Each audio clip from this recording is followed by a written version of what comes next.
సూర్యోత్పూర్వానికి ముందే పూజారులు శుభ్రంగా నదీ స్నానం చేసి ఆలయ తలుపులు తెరిచి స్వామివారికి నమస్కరించి ఆలయాన్ని తెరుస్తారు.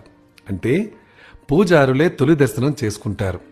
ఇది సాధారణ ఆలయాల్లో. మరి తిరుమలలో ఏం జరుగుతుంది? శ్రీ వెంకటేశ్వర స్వామి ఆలయంలో ఎలా ఉంటుంది? స్వామివారి ఆలయ భద్రత వంటి వాటిని గొల్లలు చూసేవారు. ఉదయం ఆలయం తెరిచి రాత్రి మళ్లీ మూసుకుని వెళ్లేవారు. తిరిగి వారే ఆలయాన్ని తెరుస్తారు. ఆ బాధ్యతను నేటికి కూడా వారే నిర్వహిస్తున్నారు. సాంప్రదాయబద్ధంగా ఆ కుటుంబమే ఈ కార్యక్రమాన్ని నిర్వహిస్తారు. అందుకే వీరిని సన్నిధి గొల్ల అంటారు. అందరూ బయట నిలబడి ఉండగా గొల్ల సన్నిధి తాళాలతో తలుపులు తెరుస్తారు.